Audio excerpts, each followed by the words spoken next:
हमारे सनातन धर्म के शेर कि तू जो मांगेगा हम देंगे।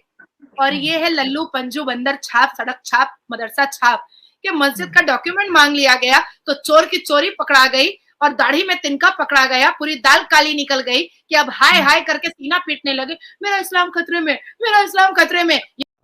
ये बातें बताई नहीं जाती, नजर लग जाती है। मेरा बस चले ना तो कूट कूट के उसी कब्रिस्तान में ठूस दूं मैं इन लोगों को। भाई ना कब्रिस्तान के अंदर से किसी को आना है और ना ही बाहर टहलने वाला आदमी कब्रिस्तान में कोई जाना चाहता है। तो भैया तुझे मार्बल और टाइल्स चाहिए क्यों कब्रिस्तान में? उसके हस्बैंड उसके साथ ब्लो जॉब करते थे, मुस्लिम। उसका यहाँ पर मैंने स्टिचेस करवाए थे डॉक्टर्स को बुला करके। यही नहीं, अभी और सुनिए। मदरसा है हमको फितरा दे दीजिए, ये मदरसा है हमको ज़कात दे दीजिए। खट के कमाना नहीं आता है मौलवी मुल्लों को। ये सिर्फ दाढ़ी और टोपी इनका ढोंग है, ये गिरगिट है। इनका रंग अंदर कुछ और है और बाहर कुछ और है। ये दाढ़ी के अंदर ना बड़े अय्याश हैं। और एक चीज तो आप मिस कर दिया, ये दाढ़ी के ऊपर जो है ये दिखाते हैं कि देखो देखो मैं मौलाना हूँ, मेरा मुंह का बदबू लो, फूक लो, तुम्हारा जिन भाग जाएगा। भैया ऐसा जिन्नात तो तेरे सर का मैं डंडा मार के भगा दूं। एक चीज आप भूल गई है, सबसे महंगी जगह पे मदरसा और कब्रिस्तान बना देते हैं, वो आप कब्जा माफिया को भूल गई हैं। अरे लैंड माफिया करते हैं, लैंड माफिया, वक्फ बोर्ड क्या बोलेगा सरकार को? सुनो, अभी तो बहुत इंटरेस्टिंग टॉपिक है। क्या बोलेगा सरकार को? हमारे कब्रिस्तान क्या इंटीरियर बहुत अच्छा होना चाहिए। मेरा बस चले ना तो कूट कूट के उसी कब्रिस्तान में ठूस दूं मैं इन लोगों को। भाई ना कब्रिस्तान के अंदर से किसी को आना है और ना ही बाहर टहलने वाला आदमी कब्रिस्तान में कोई जाना चाहता है। तो भैया तुझे मार्बल और टाइल्स चाहिए क्यों कब्रिस्तान में? क्यों चाहिए तुझे कब्रिस्तान में मार्बल और टाइल्स? तू करोड़ों रुपए का फंड क्यों पास करवाता है कब्रिस्तान के लिए? तो क्यों नहीं कहता है कि हमारे देश की मुसलमान बेटियां पढ़ना चाहती हैं, उनके लिए गर्ल्स कॉलेज खोलिए, उनके लिए गर्ल्स यूनिवर्सिटी खोलिए।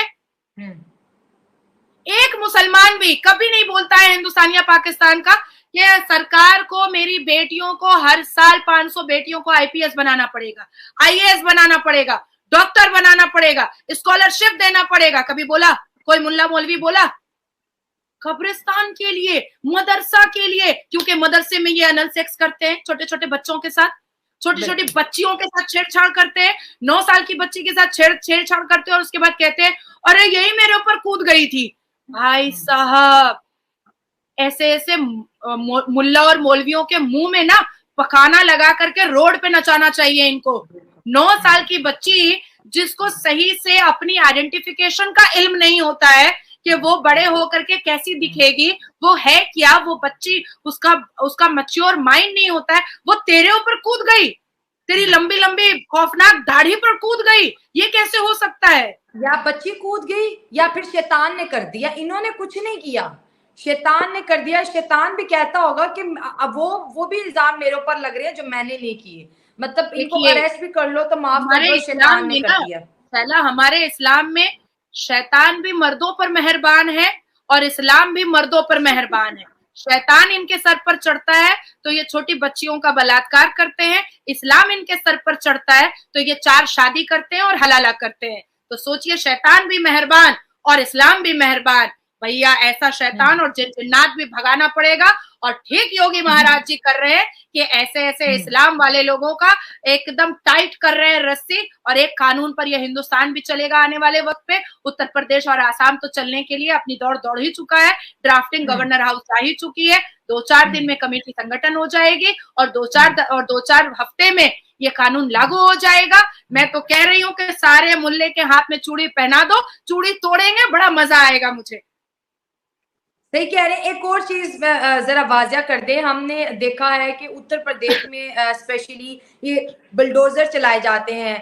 कोई भी कोई मिसबिहेव करता है किसी दूसरे धर्म के साथ तो फौरन उसके घर को तोड़ दिया जाता है। तो इस पे बहुत से मुसलमानों का ये कहना है कि उसको कानून के तहत सजा दी जाए, घरों को क्यों तोड़ा जा रहा है। ये भी एक तरीके का जुल्म है जो कि उत्तर प्रदेश में मुसलमानों पर किया जा रहा है। तो और कहते हैं कि दंगा सिर्फ मुस्लिम ही नहीं भड़काते, हिंदू भी तो क्या कभी किसी हिंदू के घर पे बुलडोजर चला? ये सवाल मुझे एक ईमेल में आया था, कहते आप पूछें जो आपके शो में आते हैं कि क्या कभी किसी हिंदू के घर पे बुलडोजर चला है, आपको जवाब मिल जाएगा। चले मैं आपको शैला इसका पूरा डिटेल पहले बताती हूँ। उत्तर प्रदेश में जब भी कोई ऐसी घटना होती है तो 99.9% मुसलमान ही सामने आता है। अब मैं उसका लिस्ट लेकर बैठूंगी तो आधा घंटा हमें और बैठना पड़ेगा। 90 वो आप गूगल में भी सर्च कर सकते हैं। 99.9% रेप हो, बलात्कार हो, आपका लड़कियों के साथ छेड़छाड़ हो, तो ये सारी घटनाएं मुसलमान लड़के मर्द ही करते हैं, ठीक है। तो अब होता क्या है कि जब उसके ऊपर वेरिफिकेशन और इन्वेस्टिगेशन स्टार्ट होता है तो पता चलता है कि उसके घर वालों ने अखिलेश यादव के जमाने में अपने अवैध निर्माण बनाए थे। परमिशन उनको कॉर्पोरेशन से मिला था 1 माले का, पर बना के रखा है 5 माला। तो जहां पर एक क्रिमिनल एक्ट के तहत उनकी क्रिमिनल एक्टिविटीज पर उनको सजा मिलती है, तो साथ साथ जब इन्वेस्टिगेशन के द्वारा अवैध निर्माण का जब पता चलता है तो उस पर भी कार्रवाई हो जाती है, ठीक है। अब उत्तर प्रदेश के कुछ लोग जो है, क्योंकि आपने स्पेसिफिकली उत्तर प्रदेश की बात कही है, कुछ ऐसे मुस्लिम कम्युनिटी हैं जो अंदर ही अंदर बहुत सारी जिहादी एक्टिविटीज करते हैं, जिसमें कुछ महिलाएं भी हैं और बहुत ही रिनाउंड घर की महिलाएं हैं जो निकाब, हिजाब और शायरी वाले जो शायर लोग होते हैं, उनकी बेटियां हैं, उनकी बीवियां हैं। तो ये लोग क्या करती हैं कि अंदर अंदर जो है ना वो टेररिज्म को बढ़ावा देती हैं, जो काफी रिनाउंड है वहां पर। लोग जानते हैं कि ये इस्लाम के द्वारा टेररिज्म को बढ़ावा देती हैं। तो जब उनको नोटिस जाती है, जब उनके घर में नोटिस चिपकाया जाता है, जब उनसे पूछा जाता है कि आप ये क्यों कर रही हैं, तो जब इन्वेस्टिगेशन जब लेंदी होता है तो पता चलता है कि अखिलेश यादव की सरकार के वक्त जब समाजवादी पार्टी हुआ करती थी तो उस वक्त ऐसे लोगों को रखा जाता था हिंदू मुस्लिम राइट कराने के लिए और अपनी सरकार बचाने के लिए।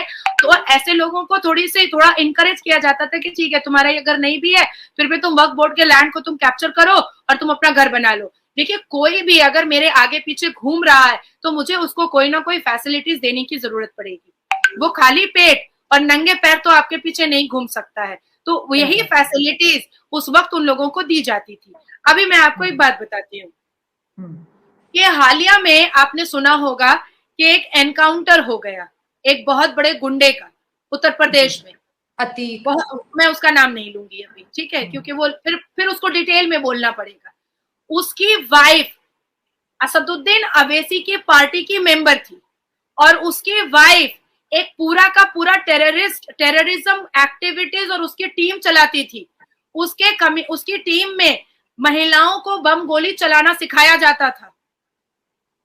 तो अब आप बताओ कि ऐसे क्रिमिनल टीम को, ऐसी टेररिज्म एक्टिविटीज को बंद करना चाहिए कि नहीं चाहिए? तो अगर उसको करने के लिए अगर उनके ऊपर कार्रवाई की जाती है तो इसमें बुरा क्या है? मैंने आपसे ही लास्ट सेशन में एक बात कही थी कि असदुद्दीन अवैसी जी ने राम मंदिर के दस्तावेज मांगे थे, कानूनी दस्तावेज और प्रॉपर्टी के दस्तावेज मांगे थे। तो हमारे योगी महाराज जी ने क्या किया था कि उसको सोशल साइट पे ही छोड़ दिया था कि तुम सिर्फ क्यों देखोगे, पूरी दुनिया देख सकती है। अब यही असदुद्दीन अवैसी और यही मुसलमान धर्म के ठेकेदार, जब जामा मस्जिद का इनसे डॉक्यूमेंट्स मांगा गया है तो ये हाय हाय हाय हाय कर रहे हैं। क्यों कर रहे हो भैया? तुमने मंदिर का डॉक्यूमेंट मांगा ना, तुमको दिया गया ना। ये है हमारे सनातन धर्म के शेर कि तू जो मांगेगा हम देंगे। और ये है लल्लू पंजू बंदर छाप, सड़क छाप, मदरसा छाप कि मस्जिद का डॉक्यूमेंट मांग लिया गया तो चोर की चोरी पकड़ा गई और दाढ़ी में तिनका पकड़ा गया, पूरी दाल काली निकल गई कि अब हाय हाय करके सीना पीटने लगे।